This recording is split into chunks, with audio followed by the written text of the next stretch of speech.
Well, good evening and welcome to this live stream on the 28th of May, 2024. It's Martin North here from Digital Finance Analytics. Great to have you on and welcome wherever you may be watching from. Quite a few people, of course, from Australia, but also some people from other places too. So we're glad to have you on tonight. And this is going to be an important conversation. As normal, we'll be wanting to get your comments and chat and questions as we go. But let me just remind you that we don't provide specific financial or legal advice. This is a general conversation. We do moderate the stream, just bear that in mind, but feel free to throw your questions and comments in. This is, of course, as at the 28th of May, and if you're watching in replay, just bear that in mind. If you'd like to get a question to Robbie or myself, the way to do that is to use @WalkTheWorld, and that goes into my specific queue. I won't necessarily follow all of the conversations that are going on because there are just way too many. I've also enabled Super Chat, which means you can get your question to the list, or indeed make a contribution to what we do around here. Always greatly appreciated because we don't do this for profit. We do this because we think there's some really, really important conversations to be had. And frankly, the future of cash and financial services is one of those conversations which is absolutely critical. Let me bring Robbie in and we'll then get started. Hey, Robbie, great to see you again. Hi, Martin. Great to be here, especially under these circumstances. Yeah, it's good, isn't it, to have some good news to share with everybody, and long time coming. And I guess the headline is we've come a long way, but actually we've still got quite a long way to go as well. Yeah, well, we've won a significant battle. We haven't won the war, but for this battle, I'm happy to declare mission accomplished in terms of this inquiry. What we hoped it would achieve, it has achieved. And that's a testament to all the effort that went into it. And I'll never hesitate to credit all the people who go to the lengths of making phone calls, sending emails, writing submissions, and attending the hearings, etc., participating in that way. That is the real driver. And we've got it to a very important point where, a massive inquiry culminating in 8 very powerful recommendations, which I think are game changers. Absolutely. And I just want to give a shout out to Dale Webster at this point, right? Because Dale really has been running the charge on this for a long, long time. And the Regional, which is her publication, she published this over the weekend, which banks blow their chance for self-regulation by betraying trust. And she actually included the ANZ Bank in Talangata, which was one of the first closed after the banks were trusted by the government to continue to self-regulate community service obligations. So there's a long history here. And I think it is just worth people understanding, Robbie, that Dale has been across this for a long time, tracking it, steering it, and catalyzing the whole journey. So, huge kudos to her. Oh, enormously so. And in fact, we should get to the recommendations, but I do think it's worth recapping at least the recent history and how what Dale did and the work that we've done and the work that your channel has done sort of came together that ended up in this inquiry. And it actually starts with what you and I did and the Citizens Party did, Martin, with Christine Holgate starting in 2020. I broke the story on your show about what we considered to be the issue with Christine Holgate, which is that she wanted a public bank, a postal bank, and she made enemies of the banks. And that and her opposition to privatisation is behind what was done to her. But in taking up that issue, I personally know that Christine Holgate is the one who made me appreciate this question of financial services in towns, because that's actually why she had done that deal and fought so hard for the Bank at Post deal with the banks that upset them, because otherwise Australia Post was going to shut down Bank at Post and there would have been 1,100 towns without any banking services. And she described what that would do to those towns. They'd wither and die on the vine without any banking services. And so the Christine Holgate campaign ran its course, right, led to a big inquiry, etc. But when that was completed, this question of banking services was at the top of my mind, and I stumbled across this very comprehensive article that Dale Webster had just published on her news service called The Regional. And there were two articles, actually. There's the article itself, and then there's second, how I wrote the article. And she gives this great detail of the problem of bank closures in Australia and the question of cash. Now, from that we started helping to raise awareness of this issue, and I was in touch with Dale, and we were talking about it on your show. The National Party noticed, and they were initially going to suggest an inquiry, and then that got turned into the Regional Banking Task Force, which the Morrison government set up just before the 2022 election. They'd been in government for 9 years and done nothing about this problem. And just before the election, they wanted to be seen to be doing something about the problem, but they stacked the task force with bankers. Yeah. And so the task force made recommendations that they effectively interpreted as a green light for them to close branches even more. And by October 2022, there was a full-blown crisis again with bank branch closures. And I remember how frantic Dale was getting. And you and I were being contacted by towns such as Cooperative, right, that had been notified they were losing banks, and we're in discussion with CEOs of councils in these towns, etc. And then we put it to, well, you and Dale wrote the letter to the Senate Rural and Regional Affairs and Transport Committee, and I think that was November 2022 you wrote that letter. Now, the reason we targeted that committee is we knew Senator Jared Rennick was on it, and Senator Jared Rennick had said he would support an inquiry, even though it was so soon after this task force and would be seen to be stepping on toes a little bit. So you wrote the letter. The towns kept fighting, and that started generating publicity. And by February 2023, it was actually quite easy with the flood of publicity around places like Junee, what was happening in the town of Junee and them losing their last bank. We got this inquiry up, and that was 15 months ago. We got this inquiry up, but it was those were the main players in making sure that happened. Each step of the way supported by phone calls and lobbying from people who are responding to this show, responding to our show, etc. We're saying we need you to get involved, we need you to support this. And so speaking for the Citizens Party now, we had hoped that one of the things this inquiry would show is we need a public bank to provide that competitive pressure for the banks. And then as the issues of the inquiry came up, we also hoped it would go down the path of proper regulation and things like that as well. And now we've got what we wanted. So, and without trying to belabor the point too much, we're actually all just ordinary citizens. I mean, everyone's got a particular skill, a particular strength, right? You're a banking expert. Well, I describe you as the banking expert. Dale's the independent journalist. I'm the research director of a political party. We've only got the support of ordinary citizens behind us, but this is one example where through sheer determination, hard work, we have had a direct, powerful impact on Australian politics. And now we've got this momentum of these recommendations. We have to follow them through to their fruition. Yeah, and it's fascinating if you look back at the journey, because you can see how each step led to the next step, led to the next step, led to the next step, right?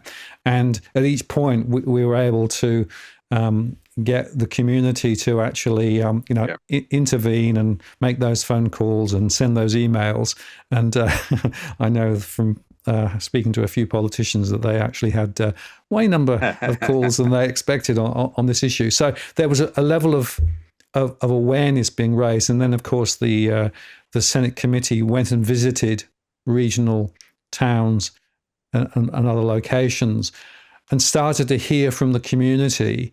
And I suspect this was a pretty eye-opening experience for many of those politicians who sort of knew roughly. I mean, I remember having a show with Senator Rennick It was about Yeah. October 22, I think it was. And I actually raised the issue of banks, shrinking, closing in regional areas, cash not available. And I was making the point there about the fact that this was actually something which was strangling the economy.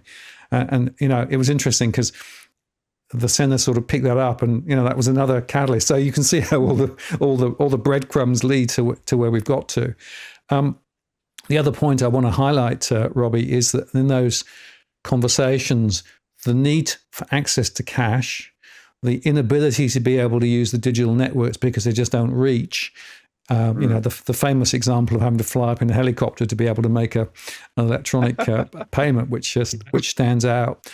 But also just the breadth of the community feeling on this. This wasn't just people of over 70 or 60 or whatever, right? Even younger people in those communities also were actually very vociferous too.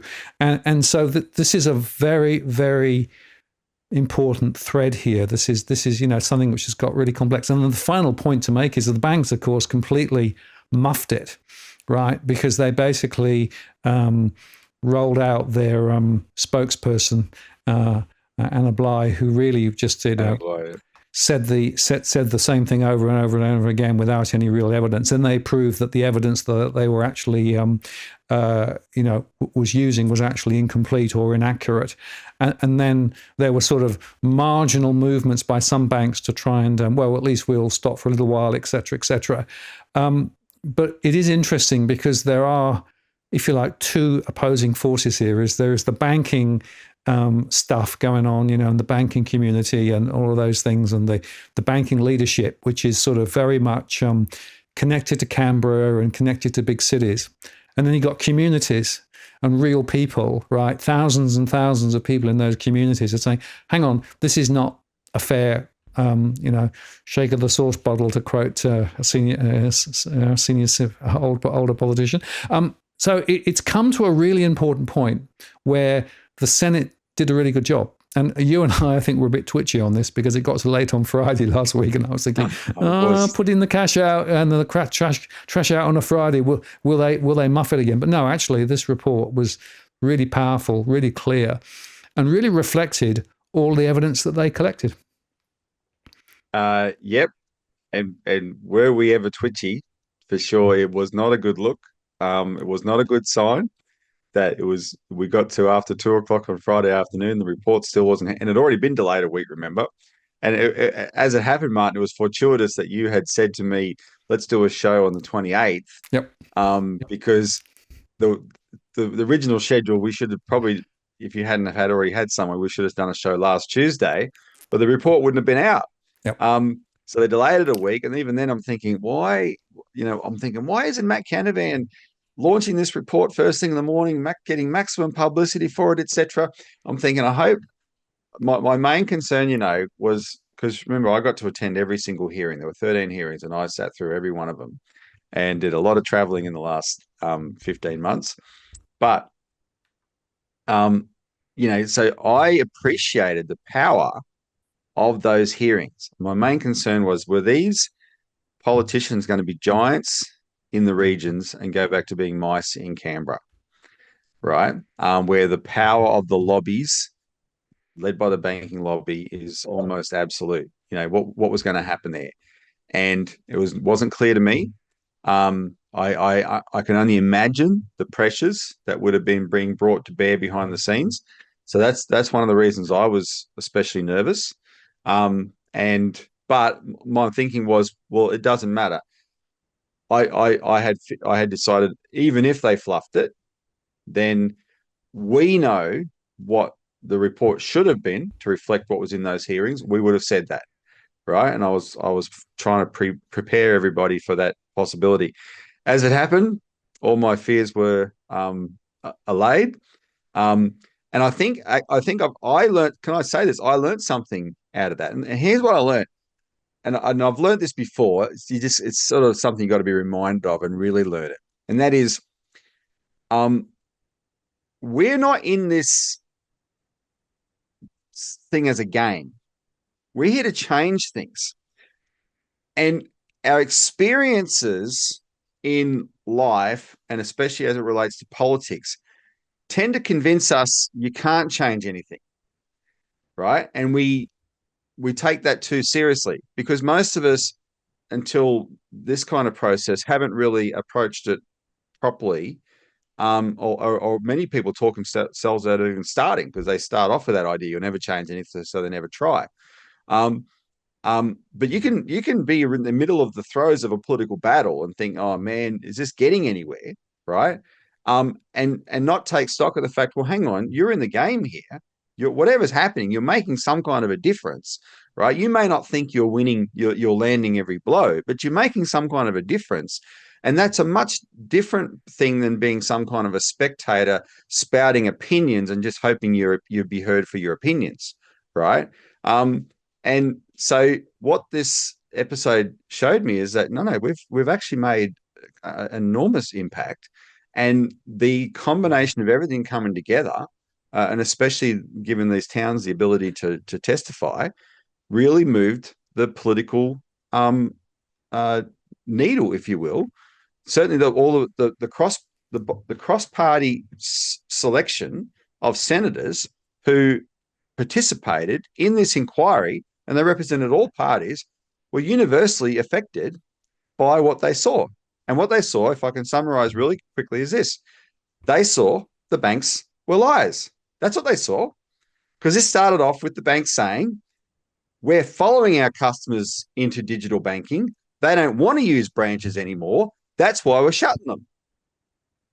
And they went out into the towns, and the towns said, BS, we want our bank branch. We can't rely on digital banking. We want cash. And this didn't take the senators very long to figure out, hang on, these banks are lying. And then as that's dawning on them, and the banks are continuing to lie, then you get the dynamic come in where the senators increasingly got increasingly angry at these banks. It's just the gall, the arrogance. They couldn't. These banks, they're like psychopaths. They're so used to getting their own way with the power they have, and that they just kept doubling down on their lies, right? And at a certain point, the senators are like, no, they all turned on them, and some of those latter hearings were something to see with the passion that the senators started going after the banks. And so that's what I was saying about the power of the hearings, and that was reflected in this final report, and that's what I'm happy with, and we can now have a foundation to build on from here. Yeah, and I specifically remember, was it Caravan's cross-examination of bankers towards the end, where he basically, gave them more and more rope, and they managed to strangle themselves more and more every time he asked the next question. He was like a prosecutor. In that Tom Price hearing, Matt Canavan was like a prosecutor. And those banks, and they got, hoist on the petard of their own arrogance.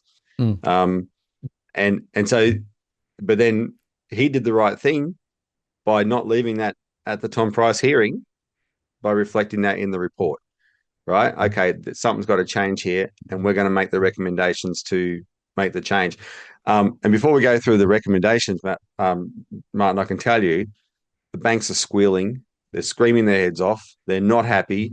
They're calling the senators directly, expressing their indignation. They're background briefing the media, bad-mouthing the senators, bad-mouthing the whole process, saying these people don't know how banking works. They got no clue how to run a business, et cetera, et cetera, et cetera. Well, sorry, Senator Jared Rennick was the Treasury accountant of the Bank of Queensland. He's not a career politician. He was successful in business his whole life before the last 6 years of getting into Parliament, including at the top of it, not one of the top 4 banks in Australia, but the second tier of banks in Australia, right? He absolutely knows banking, and he knows business, and he was the guy who instigated this inquiry. And other participants in this inquiry, in their own way, brought their own experience and their own,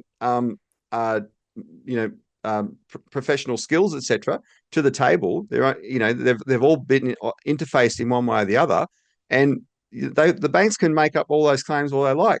It's not true. They've been caught out by very smart senators, but it wasn't the brains of the senators that caught them out. Frankly, it was their courage. It was they saw the problem, but they've actually had the courage to act on it. So they can squeal all they like. As far as I'm concerned, the squeals, the screams, that's the confirmation. This report's on the money. Yeah, it's the old adage, isn't it? You get flack if you're over the target, and we're over the target. And I should just call out Senator Rennick's dissenting contribution to the final report, right? Because no, additional comments, not dissenting. Yeah. Sorry, yes. Carefully worded there. Yes, good point. Because he actually took the conversation slightly further towards the public bank concept than the main report. Still in the same direction, but slightly further. And, underscore again, this is somebody who knows the banking system from the inside as well as from the politics. So that's really quite an important observation, I think, in terms of how we got to where we've got to. So the report came out. There wasn't a huge amount of press coverage, I noticed. Did you? I was a bit surprised there wasn't. That is the problem with the Friday afternoon release of the report for sure. However, there was plenty. If it had been on a Monday morning or something, it would have been, and while Parliament was sitting, it would have been a lot more. There was actually plenty. I've done quite a bit. I've been on quite a few radio shows between Friday afternoon and today, and I got more lined up, and some newspaper interviews. Newspapers like like all the main ones, news.com.au, the Sydney Morning Herald and Age, the Australian Financial Review, etc. They've all covered it to one degree or another. I think like there would the problem for some of these publications is that they know it's actually there's real danger in these recommendations, and like the way the media model still works in Australia, such as it is, the mainstream private corporate media, they do still rely on advertising, and the banks are still the biggest advertisers. And so, and this was actually when Adele Ferguson wrote her book, Banking Bad, after the Royal Commission, she actually featured this part in her book, where to try and stop the Royal Commission before 2018, the banks actually used their advertising as leverage against the newspapers to say, stop covering this, right? So this is how they play. So if you don't even have to get a message from the bank to know that, hang on, if we play this up too big, like if these were weak recommendations, then it would have been easy to play up, right? If they had found in favor of the banks, they would have really been highlighting it in the media, but they didn't. And so the reporting, I think it's like it's a certain wariness about it, and the big question is what comes next. But we have sources, I can't name them, but we have sources who have sources, and those sources have been able to confirm for us that in bank world and media world and Canberra world, there's a lot of turmoil behind the scenes, a lot of unhappiness at this, and a lot of background briefing going on, and all of which is to be expected, right? What we shouldn't do is interpret that as, they're going to circle the wagons, close ranks against us. Nothing will ever happen. No, we got it this far, right? Of course you expect them to do that. They're not going to give up their power. So they're not going to just give it up, right? We're going to have to bloody take it off them, right? We're going to have to strip them of it. And so the fight continues, but we have the upper hand. We have the imprimatur of a major inquiry, 15-month inquiry that has concluded these things that are in our favour now. Yes, and it's just worth reflecting, isn't it? Because there was a prior inquiry, a couple of decades ago, at which time the Labor government said, well, if the banks don't do this, then we might find a way of intervening or what have you, right? Well, the last set of recommendations were a bit woolly. These recommendations are pin sharp, right? And that's a big difference. Yeah, unqualified. No, exactly. They were qualified recommendations back then. Penny Wong was one who said it. If the banks keep closing branches, we will re-regulate. That's what she said. And that's actually an algorithm. If this, then that, right? Well, and it fell down. They didn't follow through on the algorithm because the banks kept closing branches. Now, she was in opposition when she wrote those words in 2004. But it's an example of the qualification of the recommendations. Yeah. Also, there was other things done to sabotage them. Like there was one in 1999. I'm pretty sure it is. If Dale Webster watches this, she'll correct me.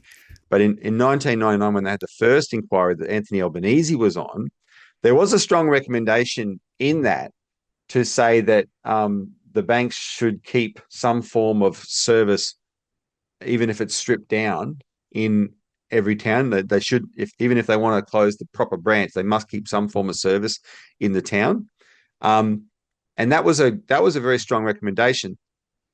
The Howard government inserted into that recommendation the words "if viable," and those words were all the banks needed to create the loophole for them to just ignore the recommendation. Right? So that's what we were dealing with up until now. That is not reflected in this report. These are unqualified recommendations, which we should go through now so that people can actually see what we're talking about. These are crystal clear, and the banks will have no wiggle room. They'll still throw an army of lawyers at them, but they will have no wiggle room. And that's what's important. If the government follows through on the recommendations, which we can talk about in a minute, because that's not automatic, but the recommendations are what you start with. I think let's go through them, Martin.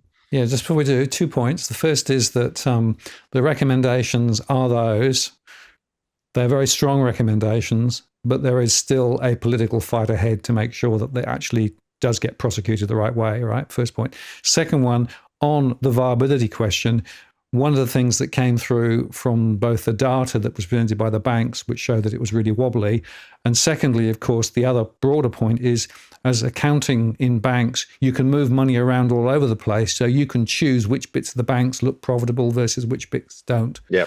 And Jared, of course, is fully aware of that, right, as well. So the point is sharp on that. Yeah, and that's a really important point, so that there are a whole bunch of ifs and buts. But the point is, that's not the question. The question is, should we? And the committee said yes, and here are the recommendations. We'll put them up and we'll just go through them briefly.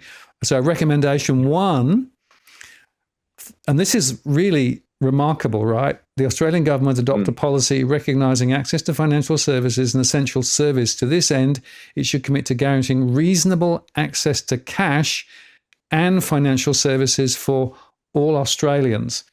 Now, the fact that they've actually linked the financial services and access to cash is significant, isn't it? Yes. Well, it takes it out of the digital domain. It brings the cash question front and center because it's so important to a proper physical banking system, the question of cash. And of course, we know that the banks have been trying to do away with cash, although they've been in a damage control in recent times to try and pretend they haven't been. And Blythe says, there's no plans to get rid of cash. Yeah, rubbish. Closing branches was a bit, a big part of the plan to get rid of cash. Our friend Jason Bryce, Martin from Cash Welcome, had launched that petition, which is now a monster petition on change.org, nearly 200,000 signatures, for a cash and banking guarantee. It was initially a cash guarantee and expanded it to a cash and banking guarantee. This recommendation is essentially what that petition's calling for, right? A cash and banking guarantee. And when they say essential services, these are not just words. When something is designated an essential service, that's a legal obligation, right? It's a game changer. And as Dale Webster pointed out in more general terms in her article about this, on all these things, the banks only have themselves to blame. And in this particular case, with the essential service question, I mean, this is that they wanted to have their cake and eat it. In COVID, they lobbied. Remember, governments were putting in lockdowns. Only essential services could remain open. So the banks lobbied to be classified as an essential service. And they succeeded. They were classified as an essential service. And that was good for them. But then they went and withdrew that essential service from hundreds of towns across Australia. Like, there was just words to them that they wanted to interpret in their favour. So the senators have called them on it. So no, you are an essential service, and the government should designate you as such. So if that happens, and so access to banking or financial services is designated an essential service, and with a specific guarantee of cash, and the reasonable access to financial services, that is a game changer. It's the overarching recommendation that defines all of the others, and it gives the power to all the others. This is a recommendation that definitely reflects the experience that the senators had in this inquiry. Absolutely. And the concept of essential services, as you say, is carefully crafted and changes the game, right? And the point there is that banks, of course, will argue we're here to make money, we're here to be profitable for our shareholders, et cetera. And, they make billions and billions and billions and yet can't afford to provide critical cash handling services. And it's interesting that one of the interesting breakdowns that we've got is the RBA, who've got sort of the provision of cash, but there's no distribution mandate at the RBA. Yep. So there's a gap at the moment in terms of the provision of those essential services. So it'll be interesting to see how that plays out. Yeah. And by the way, it also puts an obligation on the government. Once it's an essential service, it's an obligation on everyone involved. Right, so that's what it needed to be. No more of this washing their hands of it. It's not our problem, which is what that RBA hearing was. That can't cut it anymore. So if we get that, then a lot will flow just from that. Absolutely. Well, let's move on to the second recommendation, because this was also a very powerful one. And, it was a hallelujah moment when I read this one. The committee recommends that the Australian government commission an expert panel to investigate the feasibility of establishing a publicly owned bank. In investigating this, the panel should examine options including, but not limited to, a standalone public bank or one associated with and using the branch network of Australia Post. Bingo. Now, by my clock here, it's 8:30, Martin. I could spend the next 12 hours on this one. This was my hallelujah moment too, right? This was it. This was mission accomplished. I mean, this is, to me, this solves everything, right? But I want to give you a little bit of context. It was 15 years ago, probably last month or the month before, because my whole political career has been a battle with the Citizens Party against neoliberalism. We've gone through the rise and fall of neoliberalism, our party, right? We resisted its rise, we saw its reign, and now we're witnessing its demise. And it's something to see. But the high watermark, what we decided to label the high watermark of neoliberalism, was about March or April 2009, which was just a few months after the explosion of the global financial crisis. And the opposition treasurer, the shadow treasurer, hops up in Parliament, and his name was Joseph Benedict Hockey. And the reason I'm saying his second name is because he was named after Joseph Benedict Chifley, one of the greatest prime ministers we ever had, the champion of a national bank. But because Hockey's father, when he immigrated to Australia, loved Chifley, he named his son after Chifley, and then Hockey became the anti-Chifley. He gets up in Parliament in 2009 and says, if there's one thing we've learned, Mr. Speaker, from the global financial crisis, is that government should not be involved in banking. Don't ask me how he did it, but that was his takeaway from the global financial crisis. Government should not be involved in banking. Maybe because his wife was a big Deutsche Bank derivatives trader and she didn't like governments looking over her shoulder and what she did. I don't know why he concluded that, but that was such a mantra for so long in Australia. I don't know, government shouldn't be involved in banking. When the reality was, we'd had public banks for 150 blooming years at state level, 84 years at federal level. Public banks were the norm in this country. We've gone through a 25-year period of no public banks, which is the exception. It's been a ridiculous experiment, and it's been a disastrous failure. But ideologically, that's where things were at in 2009. And now 15 years later, a committee dominated by Liberals and Nationals, coalition people, his side, has recommended and prioritized it as the second recommendation that there should be consideration of a government bank. Ba-boom. Cha-ching. That's it.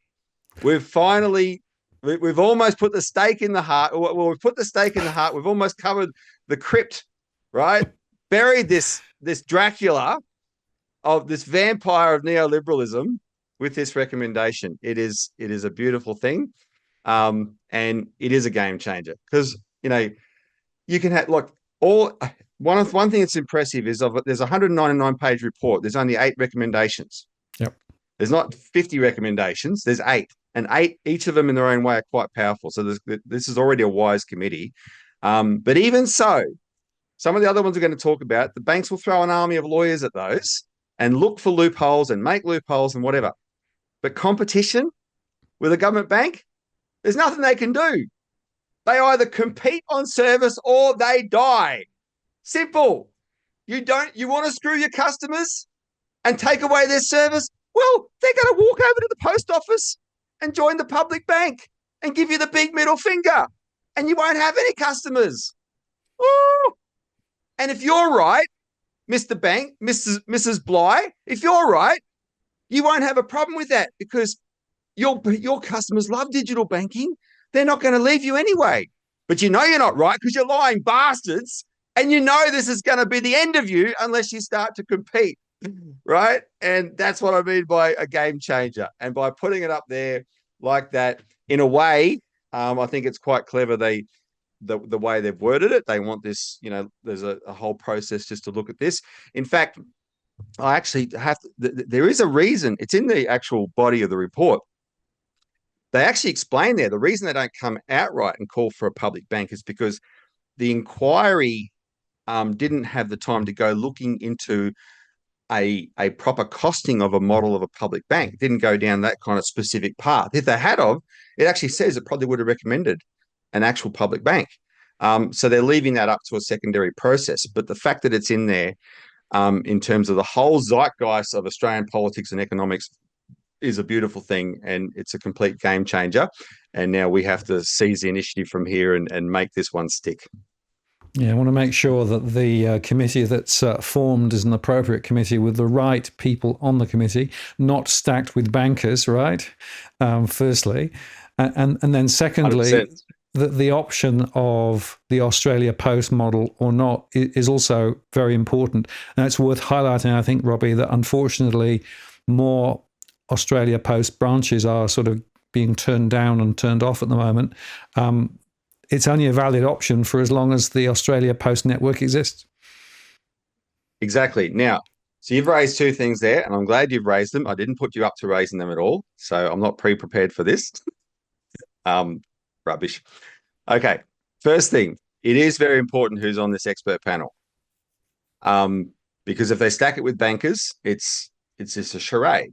So I think that there's some things that that we need to get people behind straight away in terms of messaging to the government and demands on the government. One is, this is a panel to look at the viability of a public bank for Australia, not to debate whether we should have one or not.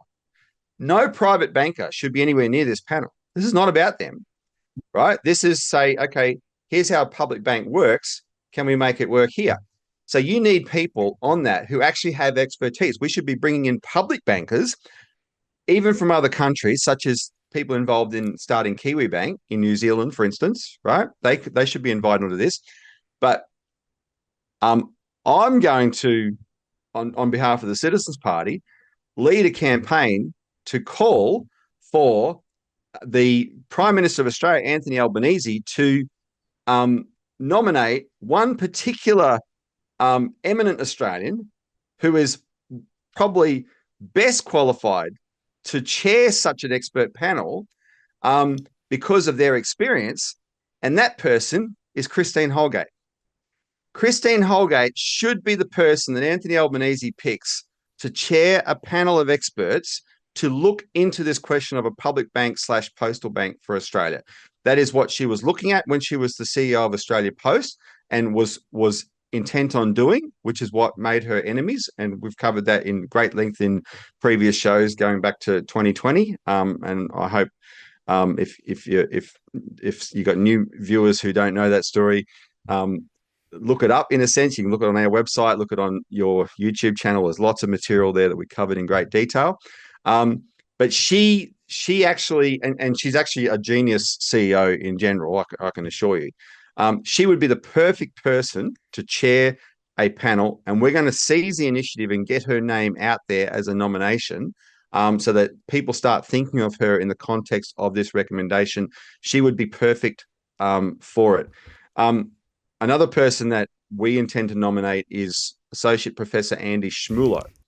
Now, Andy Schmulo is from the University of Wollongong. He actually testified brilliantly at the Kingston Southeast hearing in South Australia. And in fact, his testimony was so dynamic and his submission was so expert to this inquiry.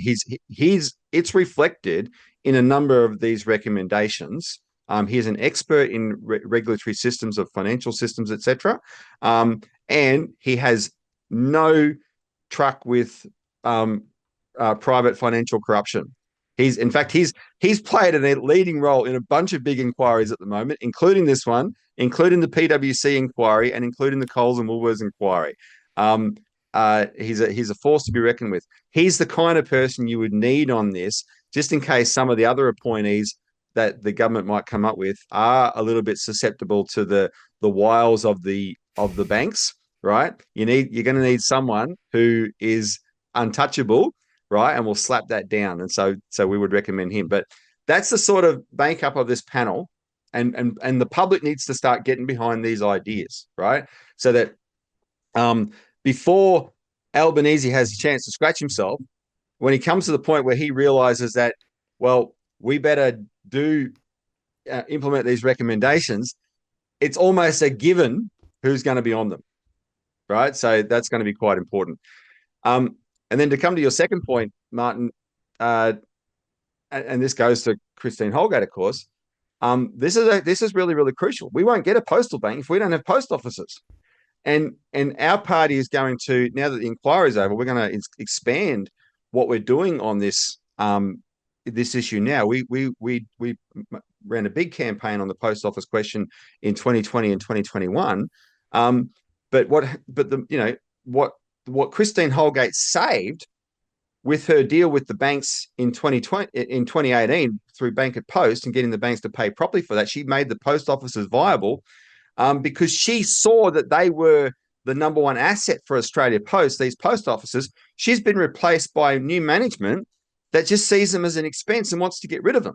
And not to go off in too much of a tangent, but there's actually a really alarming situation now where Australia Post has just gone through a modernisation review. The post office management was lobbying for its community service obligation to have at least a minimum of 4,000 postal outlets scrapped, because they would love nothing more than to get rid of half the post offices in Australia. And I'm not exaggerating, half of them. I mean, we've had a crisis with bank closures. Imagine an even bigger crisis with post office closures. Now, the government, under the Albanese government with Minister Michelle Rowland, they did not accept that lobbying, and so they kept the minimum number of postal outlets is 4,000. But there's a couple of aspects to that. One is the maximum number of post offices got to was 4,327. And so the current manager of Australia Post is absolutely determined that if that's the minimum number, they're going to cut it down to 4,000 as fast as they can get. That's 327 post offices that are going to be gone in Australia anyway. That's a fait accompli. That's going to happen. And people are experiencing that already. That's bad enough. But there's another problem, which is that which has been raised by the Licensed Post Office Group, and the Licensed Post Office Group represents the interests of these small businesses that are these post offices that are run as small businesses by licensees. And they, of course, are big supporters of the postal bank. They testified in the December hearing just before the Citizens Party did, Glenn Isherwood and I. But this modernisation review, there was a fight when it handed down its conclusions over what the definition of a postal outlet would be, and the licensed post office group wanted the government to insert their manned postal outlet, not just postal outlet, manned postal outlet, but it didn't get in there. It's not in there. So Australia Post management you're going to start seeing them aggressively start to define things like kiosks, automatic kiosks, as postal outlets, right? And say that's sufficient, and that'll help them get rid of even more post offices.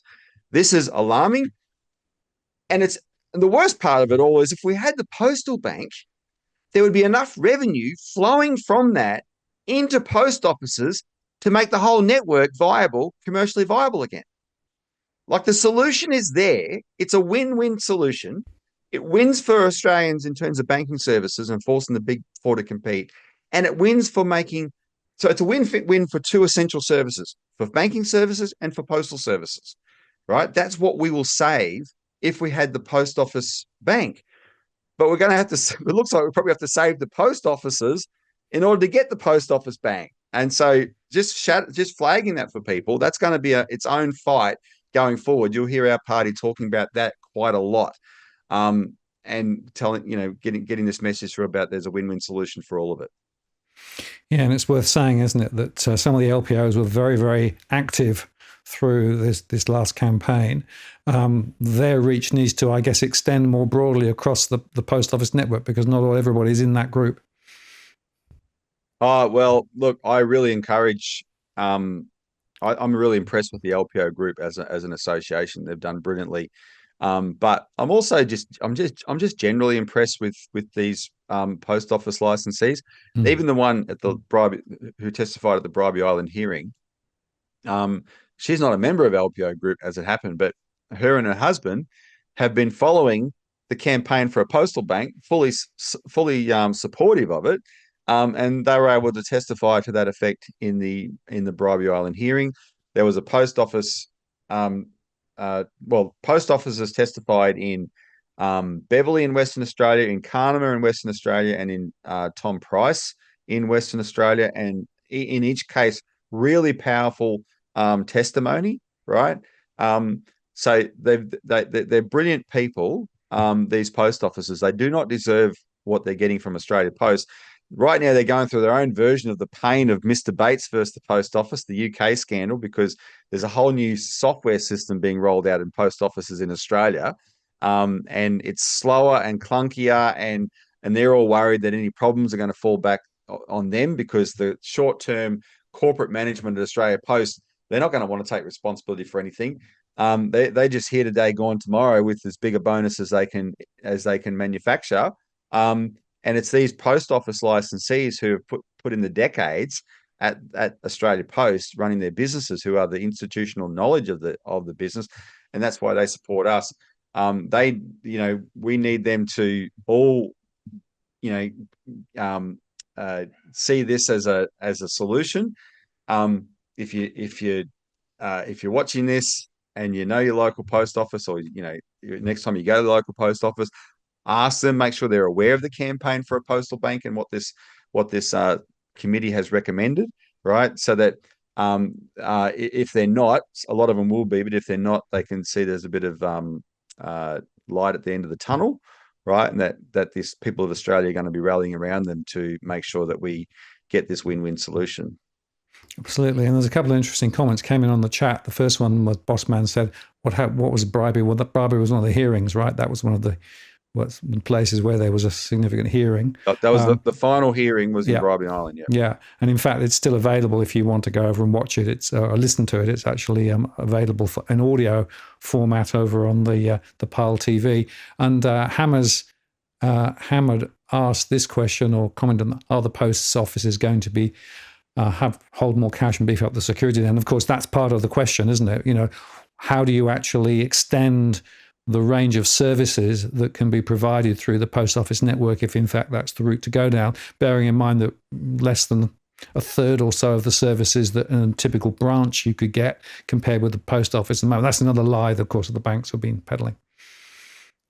Yeah, and there's a funny initial observation to Hammer's question there, which is this is I'm just quoting the post offices themselves now, Mm. because they made the point to me that, you know, they've been handling cash for decades and lots of it. Nobody cared until they came out in support of a postal bank. And then suddenly the enemies of the postal bank started asking these questions about, oh, do they have the right security, etc. And so it was a non-issue before, but of course it's not. Security is an issue, and they've had a certain amount of security. But what most people don't realize is that when Christine Holgate did this deal to boost banking services at post offices, because she's not an idiot, she knows you got to cover your bases. She did a security audit of all post offices in Australia, and she was rolling out. The reason she asked the banks for a minimum of $20 million each is because she needed that $100 million a year to pay for the infrastructure she was rolling out, which included the machines, the cash machines, etc. But that's the beefing up of security at the post offices. They've got that, but it's not what. So, but where I'm not being picky with the questioner is, it's not quite uniform. That process was underway of being rolled out, right? But it wasn't quite uniform. So there would have to be extra work done in that regard. But we're not talking about the biggest sums of money in the world. And we're talking about, at the end of the day, for infrastructure for the purpose of becoming a bank, which will earn enough revenue to fund all that anyway. Yeah, good point. Yeah, so very important recommendation too there, and the Yep. constitution of that committee is now the next thing to focus on, Yep. and as you say, What's this some space? lobbying to be done there. Let's go on to the third Yep. recommendation, because this was, I thought, equally important. Right, this is about the committee recommending that the Australian government urgently develop a mandatory (mandatory) banking code of conduct, or customer service code, incorporating a robust branch closure process to administered by a regulator with expertise in consumer protection. And that thing covers things like meaningful consultation with communities before a branch is closed, a report in the potential impacts of the closure and alternative financial services in the event of closure, and implement and fully fund transition arrangements and ongoing support services, which ensures access to cash and essential banking services following a closure. And the regulator needs to assess the compliance before any closure is agreed to. I mean, that's a real biggie, isn't it? Right? Because basically it was revealed Huge. that the banks really weren't consulting, right? And then they No. sort of retrofitted when the question came up and tried to say, well, we really did, but we didn't. We know they didn't. The fact that this idea is actually saying, well, if you decide to close, you need to go through a proper process with the community first, fund the transition and the ongoing support of services. I had a little chuckle at that. Well, by the time they get through that process, they'll go, what's the point? Yep. Might as well keep the branch open. No, I'm calling this the Linda White recommendation. Yeah. And it's a real tribute to her. I've mentioned her before on this show. She sadly passed away a couple of months ago now, but she was the main Labor person on the committee, and I kind of politically fell in love with her. And you don't expect to do that with people from mainstream parties. I mean, I learned to like all these senators, but um, with Linda White, it was real, just purely admiring her professionalism, her knowledge, and her willingness and ability to be aggressive at the banks. And she, more than anyone else, took on this issue of the code of practice, because until now it's been effectively voluntary. They will tell you it's not, etc. It's all BS. They treat it as a joke, and that's what she was calling them out on. And the best part, my highlight of the whole, well, I got two highlights. There was a brilliant session in Carnama in WA where this woman with a Canadian accent named Barb told the story of what would happen. She, just to sort of as a thought exercise, she said, what would happen if a bank came to town instead of left town? and she laid out the scenario, and it was really touching, and I got tears in my eyes that day listening to her, and we've discussed that before on your show. That was one of my highlights. But the other highlight was Linda White locking horns with Anna Bligh in the first Canberra hearing in September. And I had thought in that hearing that in the room, there were 3 Queensland Conservatives and a Victorian Labor senator. And they were going to be up against Anna Bligh, who's the former Queensland Labor Premier. And so I assumed the 3 Queensland Conservatives, Gerard Rennick, Malcolm Roberts, and Matt Canavan, would have a field day taking on Anna Bligh. They're all pussycats compared to Linda White. It was her own Labor colleague, albeit from another state, who just tore strips off her. It was something to see, and she exposed Anna Bligh as the empty suit that she is. And I've been saying for a while now, if this government does not at least go down the path of re-regulating the banks with the mandatory code of practice, they would be doing a disservice to Linda White's memory, because they all paid tribute to her when she passed away. Well, the committee's done the right thing, and they've put in this recommendation because Linda White proved the point. And yeah, just imagine you're the bank. Like you don't have this joke of why should the banks be one sector that's law unto themselves, right? And bear in mind, and this is, don't give me this neoliberal rubbish, government shouldn't tell private businesses what to do. As you probably already know, if you're thinking about that, you probably already know that the taxpayer provides enormous support to these businesses. This is just about quid pro quo, right? They don't get to just treat, flout their social license and treat these communities with contempt. There has to be rules. And this is saying those rules must be mandatory. But by the time they go through the process, why would you bother closing the branch? Now what they would have to prove, Martin, every now and then, and it's much more rare than people think. Every now and then, there's a bank branch that the bank feels it should close because it's genuinely unprofitable. And we don't expect the banks to be charities. If they can prove they're unprofitable, they'd get to close that branch. But what was established in the very first hearing in Sale is that profitability is not a factor when these banks have been closing branches. They've been closing them for other reasons. And so if they had to actually go through this process and then go to the regulator and say, look, we need, we think we should close the branch, and they can't prove that it's at least costing them money, etc., then you're going to see a lot more branches open. And if I can go back to Professor Andy Schmulo again briefly, he has given me insights into South Africa, which is where he's from before he emigrated to Australia. And in South Africa, they have a very different banking culture over there. And I won't go through the long version of the story, but in the last period, there's been something like, I think he said 2,860 branch closures, but the same banks have opened 2,840 new branches. And what the reason why is because they're actually the only reason they close the branches is they're moving them.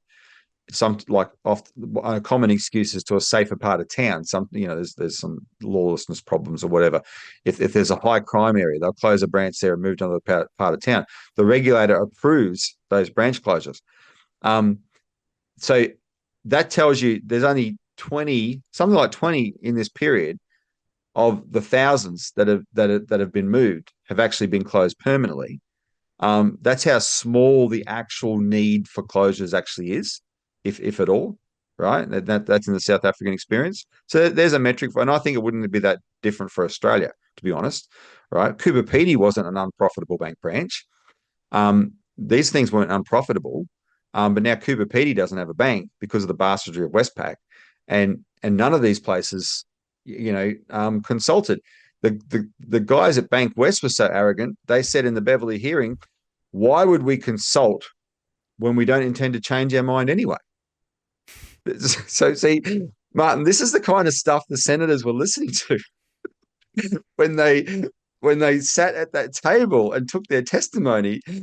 And and that's why Dale Webster's right. The banks only have themselves to blame. If they're going to be that, if they're that lacking in self consciousness that they can be so arrogant like that, they literally gave the senators the rope. Here, have some more. Try a bigger knot in it. Hang us all at once, and they have. So this is great. This is a great recommendation. Absolutely. And the following one, which sort of leads the way onward. So, following recommendation 3, the regulator be authorised to approve or defer any closure request. And if they choose to defer it, then the regulator will authorise actions to be taken, further consultations, additional information, and the regulator should be provided with a range of penalties should a bank fail to comply with an order to defer closure or with any other undertaking. So they've actually given the regulator teeth. And now, like this is important because it's an expansion of the previous one, specifically on branch closures and giving the regulator teeth, which of course that's what a law is. That's what mandatory. It's got to come with enforcement ability, right? This is where the reason I want to highlight this one in this way is because the Labor senators put in additional comments, not a dissenting report. And that's what, as I said to you earlier, sometimes there are dissenting reports when the minority party on the committee says, no, we totally disagree with it. So I would call it a dissenting report. This is not a dissenting report. It's just additional comments. It's the Labor senators, I don't think, who put it in would have written it themselves. Would have been written by Jim Chalmers' office or the Assistant Treasurer's office. It's actually not that clear. It's quite vaguely worded, but that's the one that they express some form of disagreement with. In the additional comments, there's a form of disagreement expressed with that recommendation. And they especially this idea of penalties. They actually said that they weren't sure how the penalties would work and would there be unforeseen consequences, blah, blah, blah. And I'm thinking, oh my God, talk about, I mean, it has wokeness extended to the level where we now have safe spaces for banks. You don't want to be unfair to the banks, do you? Don't want to be unfair to the banks. No. Penalties. Oh, penalties. That's taking a bit too far. Hang on. Everyone else gets penalties. Park in the wrong spot, and that ticket guy is not going to let you off, right? But the banks. Oh, no, can't do that. And remember, this is the government that was going to pass in November 2022. They were going to pass the financial accountability regime that would have involved $1 million fines, personal fines for bank executives who are caught wrongdoing. And then the next day they changed their mind because Anna Bligh called them up and said, no, you're not going to do that. And they caved on it.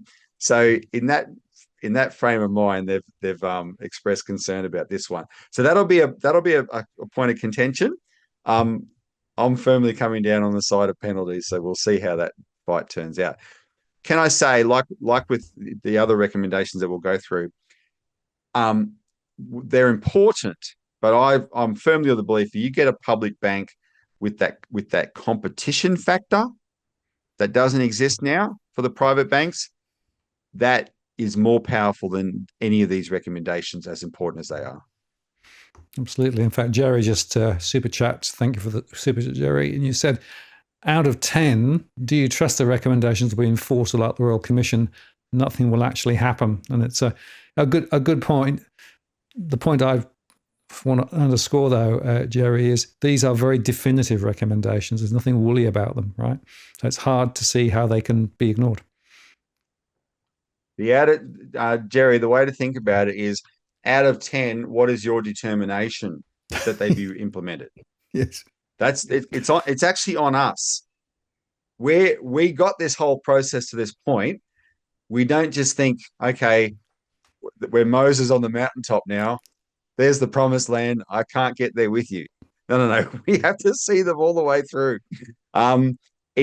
We need to rank our determination out of 10 because it's going to be hit and miss ranking Parliament out of 10. They are, can a leopard change its spots? They're going to, all the wiles of the system will be brought to try and, weasel in and out of these things. but we build the political will, right? We bring the fear of the people to the table, and we can make these things happen. So rank your determination out of 10. Don't worry about where Parliament is at the moment. Good point. And as we'll say later, there are things to be done now, like making sure that your politicians know that you are watching them, and they need to support these recommendations.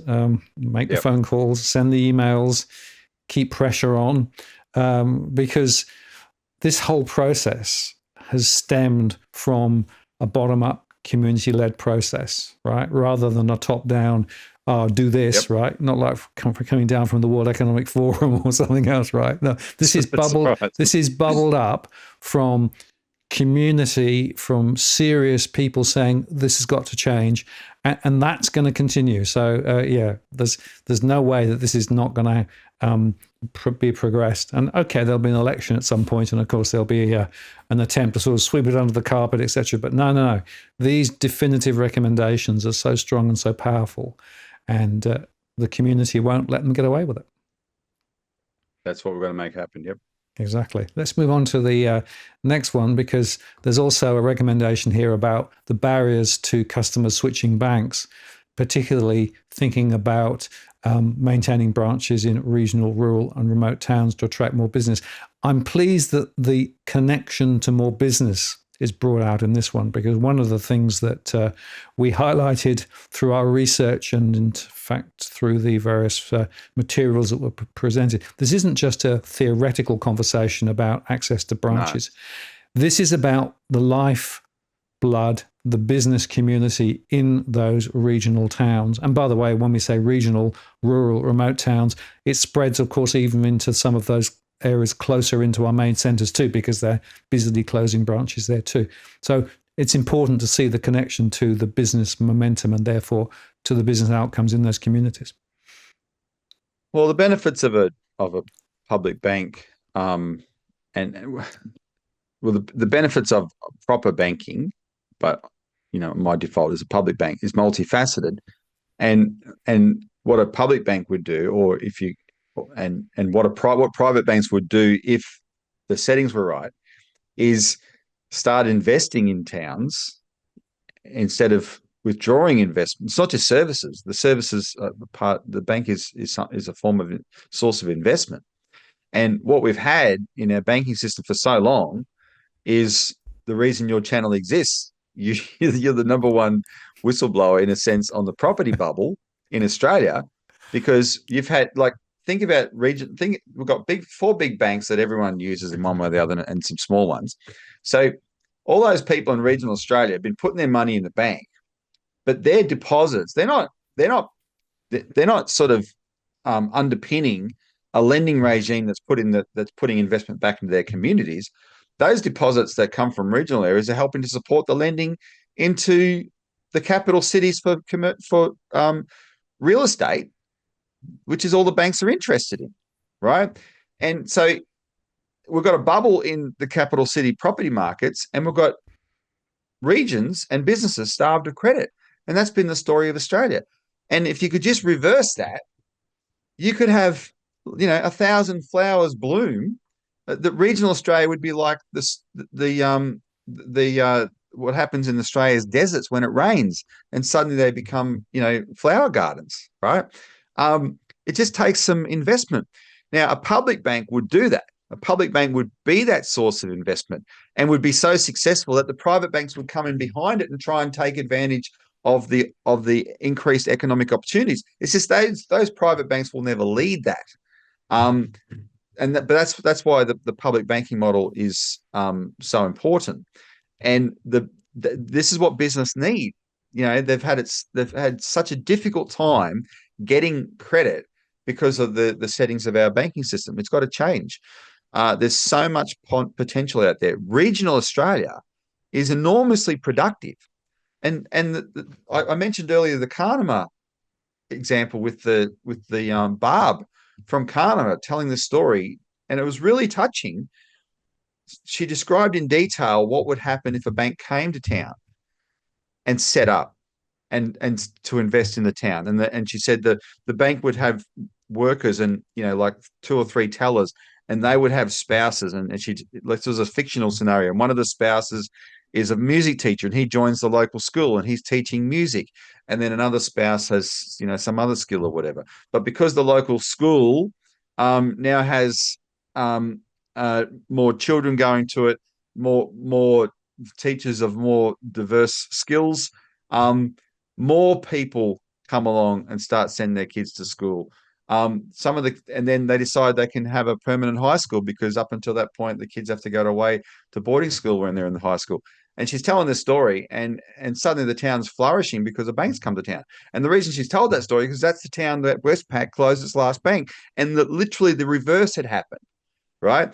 But the worst part about the Kahneman story is around it was this enormously productive area of regional Western Australia between mining and agriculture. It's the top of the wheat belt and mining. It was stunning. Huge amounts of money coming out of the region around it. And in the middle is this virtual, it's not quite a ghost town, but it was effectively heading that way because of a lack of investment. It's just absolutely stunning.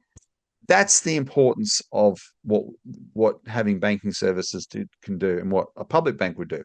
And as for the ease of switching banks, which is what that recommendation calls for, the ACCC, to make it easy, this is really calling out the neoliberal ideologues, because all we've had for 20 years from governments when they've talked about the problems of banking, oh, look, if you don't like competition, will fix everything. If you don't like your bank, just change banks. But it's never been that easy to do that. It's actually quite a chore. Christine Holgate, when she was CEO of Australia Post, actually put forward the idea of a passporting service at Australia Post for a flat fee of $25, that you should be able to go to Australia Post, pay $25, give them your bank account details, and they will passport everything to the bank you choose to go to for you. Flick your finger and you've switched banks like that. That's what she was proposing Australia Post could do for a flat fee of $25. The Treasurer of Australia, Josh Frydenberg, said no. They didn't. This whole idea of competition, we want to make it easy. They weren't interested in that. That was just always words. When she showed them how we'd do it, no, we can't do that. So now this inquiry is doubled down with this recommendation, and it's the sort of thing that needs to happen at a minimum. Absolutely. And just quickly, we'll pass through to the other final recommendations because they're important. There's a couple of questions I want to bring in. There's a couple of very interesting ones as well. But let's just start on the next recommendation. So recommendation 6 is about the Regional Community Banking Branch Program to help underwrite the establishment of community bank branches. Local communities will be required to raise capital, but the government contributions could help lower the required amounts. Consideration could also be given to use this fund to help enhance financial services available at Australia Post. And to support the RCBBP, the committee recommends that the Australian government establish a supplement to the major banks levy to be levied on the major banks. Funds raised by the supplement must be hypothecated to the RCBBP. So this is about community banking and also levying the major banks. I made this joke to the office. This is like the Donald Trump recommendation. This is Donald Trump's version of, I'm going to build a wall and Mexico is going to pay for it. This is the committee saying, we're going to make community banks a more viable option, and the private banks, the big banks, are going to pay for it. I love it, and they hate it. And this was the one recommendation that was foreshadowed in the media before the report came out. Yeah. Because the Parliamentary Budget Office costed it. And the Parliamentary Budget Office pointed out that if they actually went down this path, the banks would immediately pass it on to their customers to punish them for daring to say that that the banks should pay to support banking services in regional Australia. Anyway, and I know the banks are very unhappy with this, but I don't, the more they scream, the more that it proves that it's on the money. I want to say this, and I want to appeal to the viewers for help on this. What part of this recommendation is explicitly to help community banks. And some banks like Bendigo Bank have a community bank model. They were really big on that 20, 25 years ago. But as you know, Martin, in the latter period, these towns that are so desperate have said, can we get a community bank? And it just has not been possible at all because one, I think some of these banks have lost their appetite for it. Yep. But the cost they've put on it is way too expensive for these towns. So that's what the committee heard. And they've said, well, let's actually make the banks pay a levy that can help to fund that cost.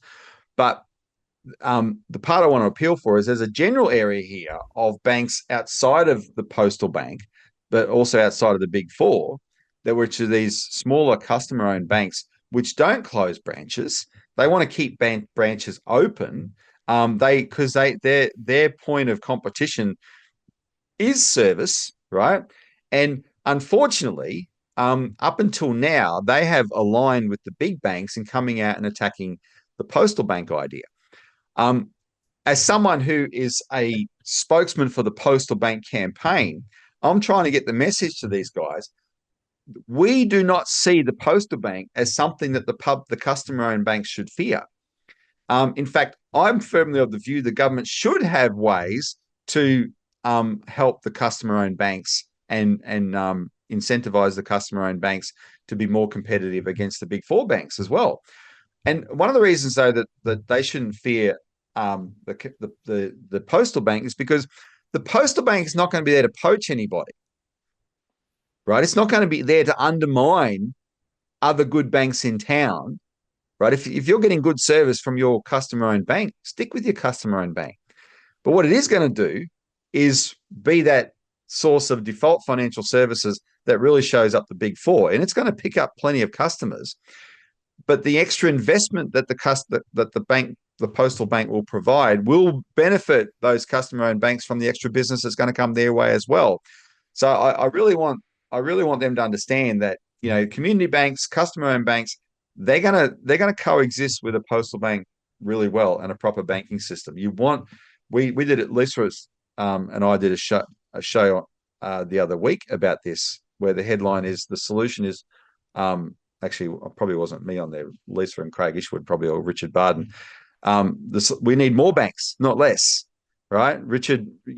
Professor Richard Werner, if people know who that is, the German economist, he always espouses the strength of the German banking system is all their small Landesbank banks, and that does provide strength. So we really want to encourage that model. And in this particular case, this recommendation will support community banks. Yeah, absolutely. And the point there is that community banks are on the right side of the fence. Unfortunately, I've had a lot to do with community banks over the years, and some of them have actually been rather contaminated by the neoliberal philosophy and wanting to compete with the big guys on the same platform as the big guys. But as I've always said, actually, there's a different story to be told, right? Which is the community base, all the stuff that we're talking about here. So hopefully that will give the community banks a little bit more of a platform as well as we go forward. Now, the next recommendation, this is quite apposite, recommends that the Australian government works closely with the banks and Australia Post to require all major banks to have agreements with Bank at Post and to harmonise the terms of Bank at Post agreements to improve fairness and sustainability.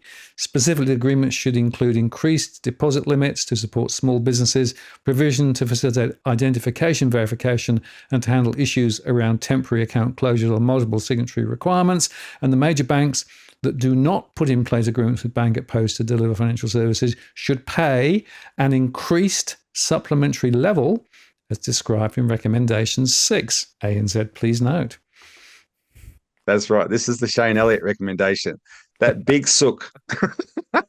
The committee's heard your sulking, Shane Elliott, and they've said, we don't care. Pay up. Yes, sook. His whole thing was, it's not fair that I was asked to pay the same amount for Bank at Post as Commonwealth Bank was. And actually, it was always an ACCC requirement that the Big Four be treated exactly the same. That's why he was asked to pay the same amount. He just didn't care enough about his customers to do it. And so at least when the other three banks have closed branches in the last 5 years, people have had a halfway house of Bank at Post to access their account, except ANZ customers. My father's one of them. He's in the town of Childers in Queensland, and there was an ANZ bank in town, and now that's gone, and he has to go to Bundaberg to do his banking, which, the older he gets, the harder that will be. But he was telling me the story about a young mother without transportation used the ATM that ANZ left in the town, and the ATM ate her card, and she had no way of getting to Bundaberg to solve the problem, and so she was left high and dry because and there's a post office right there, but she couldn't use it because ANZ chose not to pay. So this was also a recommendation, by the way, of the Christine Holgate inquiry back in 2021, that the all the banks should, as a condition of their license, pay to use the Bank at Post service. And so the committee has put that there and said, and if you're going to dig your heels in, then you can pay an extra levy. So one way or the other, they're going to pay. It's good and that's how you treat them. Yeah, exactly. That's how you treat them. Exactly. Well, you got to force the issue because they've had every chance and they failed. Yep. Okay, let's go to the last recommendation, which is recommendation 8.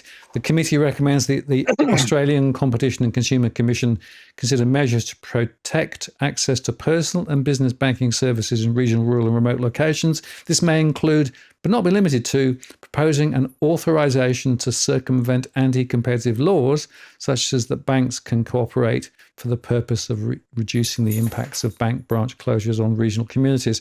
And that's quite an important observation insofar that you might end up with a shared branch rather than actually a series of branches or no branches. So in some of these more remote places, it can be difficult. Staffing can be difficult, that sort of thing, right? And so that has been a factor. And so the problem is under competition laws, the banks haven't had the opportunity to say, okay, let's share our staff and facilities in one building in the town so that people can come in. If you're a bank, if you're a Commonwealth Bank customer, you say I'm with Commonwealth Bank or whatever. Like a private version of what Australia Post does through Bank of Post anyway. Right? They haven't had an option to do that, and it is a reasonable thing to do. But you've got to be careful. You don't want to just give the banks carte blanche to do that. But in some places it's appropriate. So this is the committee showing that they've looked at all sides of this. Absolutely. And it'll be interesting to see how it all shakes out. Now, as we come towards the end of the show, Jerry, Jerry, thanks for the super chat once again, posed a very, very good question. Is it possible then to identify the politicians who will support this and get them to post it on their Facebook page, etc.? And how may we go about this in your view?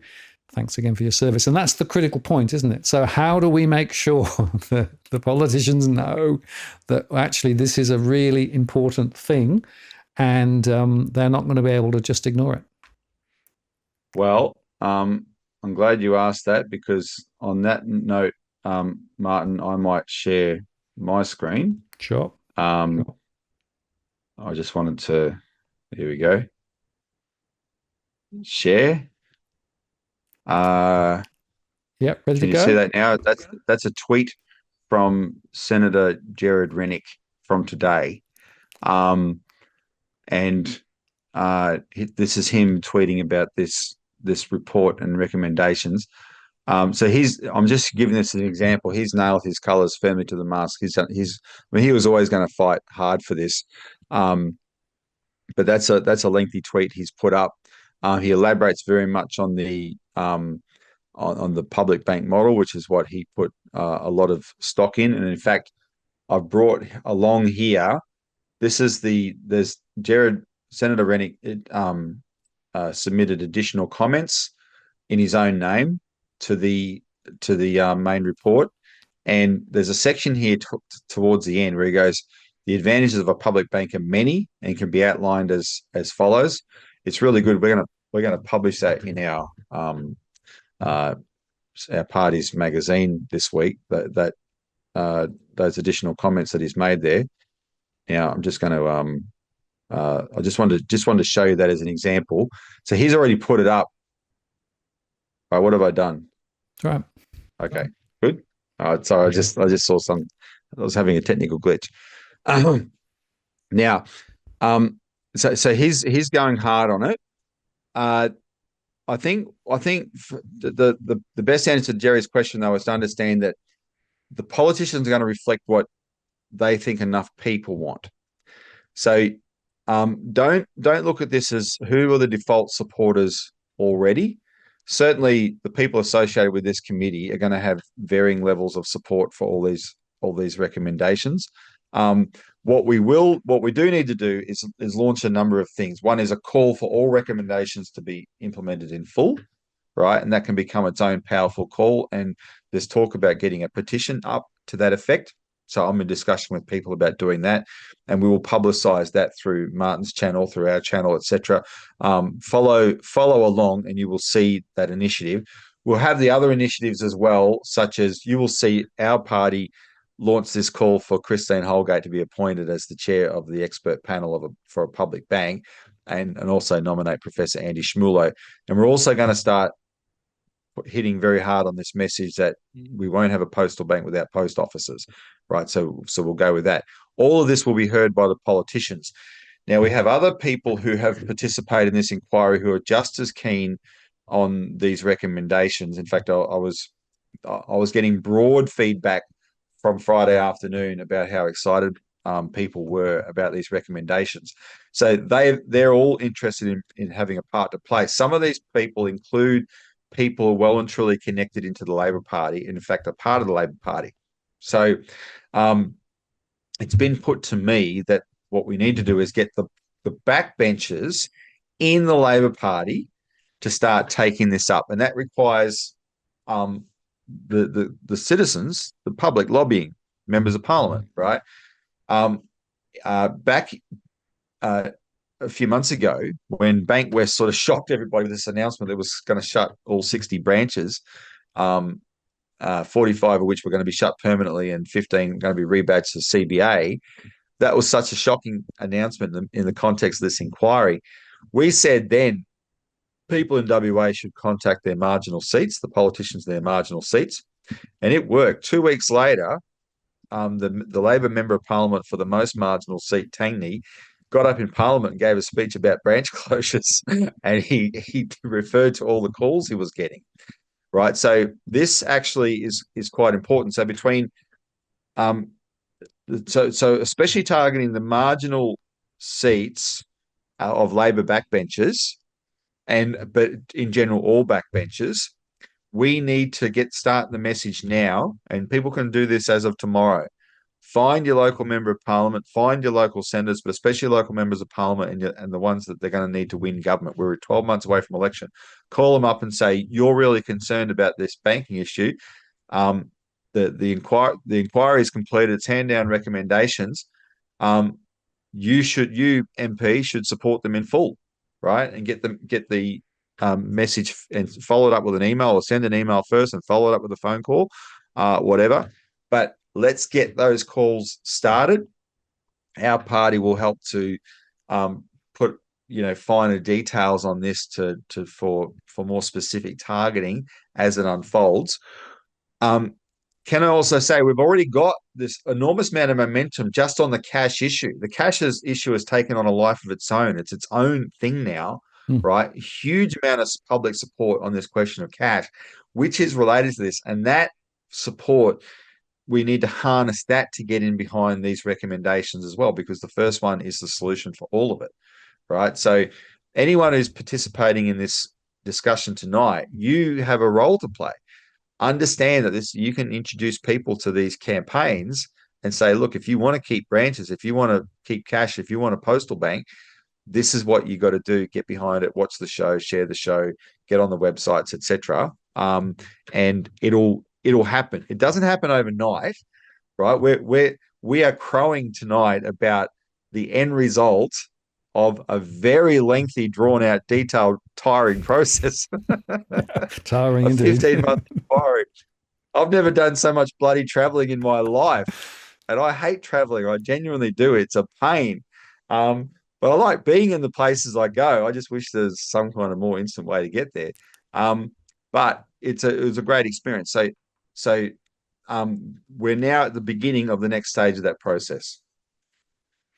Yeah, absolutely. And, the point here is that it is the voice of individuals and communities making their thoughts known to their politicians, their representatives, which is going to help to move this forward. It becomes a political question, doesn't it? It becomes a political question. If the weight of opinion in the community is so strong, so that every politician is getting it all the time that this is important, and they want this to be shepherded through, then they're going to do something, and that is going to be the counterweight to the heavy lobbying that is already happening and will happen from the banks, right? Because the banks, up until this point, have been able to sort of, spend a little bit of time in Canberra and ruffle a few feathers and threaten, and politicians run away. Well, it's time not to run away, but to run towards the solution. Yeah. Martin, my mind, as I think it's true for most people, works in metaphors, and I had this thought the other day. It's like, there's not that uncommon a scene in action movies where the goodie and the baddie are fighting over one gun, and the gun gets knocked away and it's over on the ground somewhere, and they both look at each other and they look at the gun, and it all comes down to who gets there first, right? And what we have to set up is a situation between the Coalition and Labor Party where the Postal Bank, these recommendations are the gun. The secret to their success. They want to win the next election. We're a year out. We're in the last 12 months, roughly, leading up to the election. It could even happen, sooner than that. Probably not likely, but could happen sooner than that. And Albo is facing right now, at least minority government, which he does not want at all. So what do you do? Like, in those circumstances, what do you do? Well, when politicians get politically desperate, it's amazing what they can do sometimes to try and be popular. I don't know if you're paying attention to it, but look at the Premier of Queensland right now. $1,000 off everyone's electricity bill, 50-cent public transport fees, right? He wants people to know that he wants to be popular, right? He's pulling out all the stops.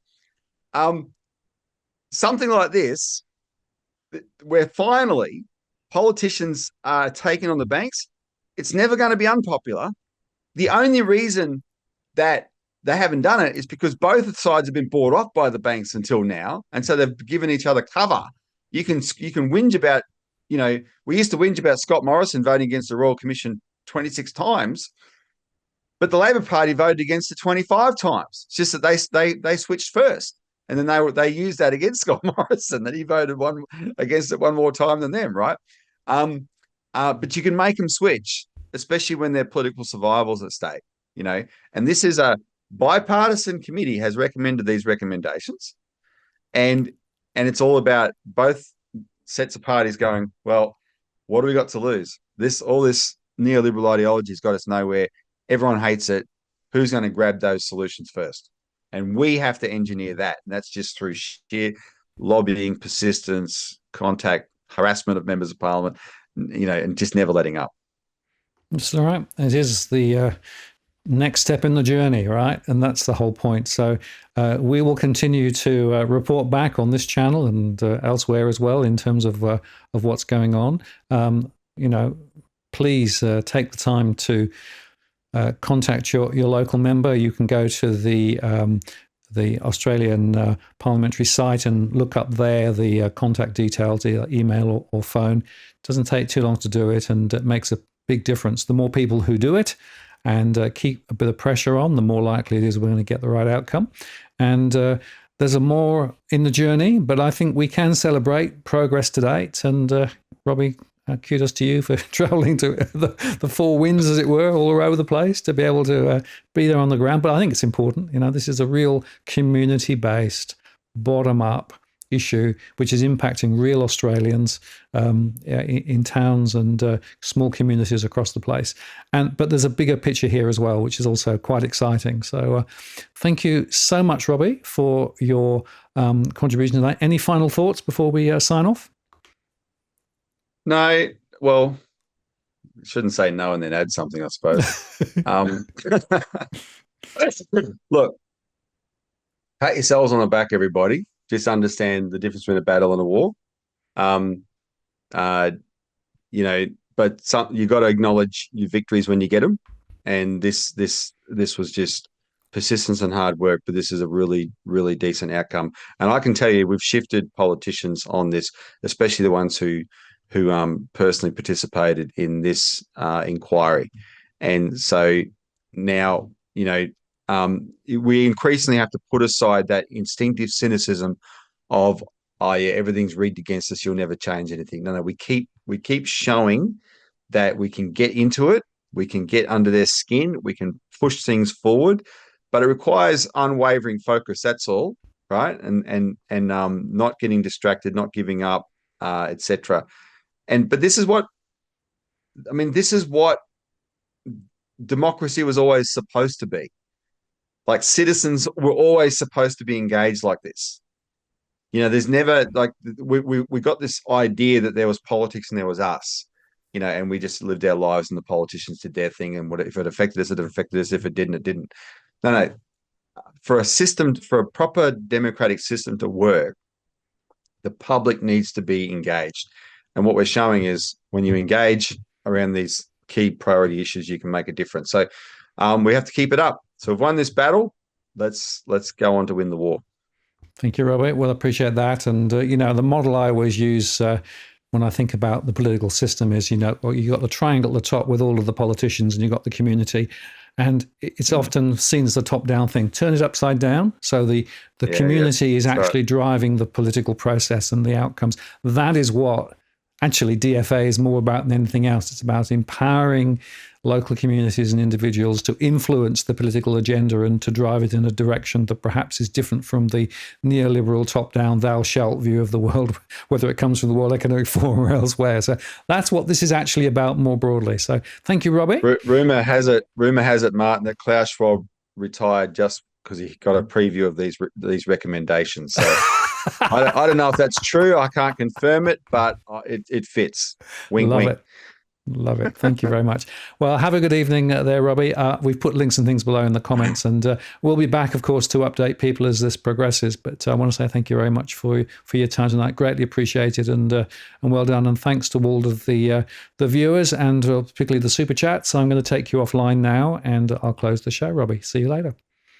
See you, man. See you, everyone. So there you go. And thank you again for all the super chats. Really appreciate that. It's really helped to oil the wheels here. Just to remind you again, I won't be doing a live show next week because the power is unpredictable through next week because of local roadworks and things. But I will be back in 2 weeks' time. And Steve Keen, the economist Steve Keen, will be my guest then. So join me in 2 weeks' time to talk about economics and some of the broader issues there with Steve Keen. So Mark Kidari there. And of course, there'll be other shows as we go through the rest of the week. In the meantime, this is Martin North from Digital Finance Analytics signing off. We'll see you next time. Cheerio.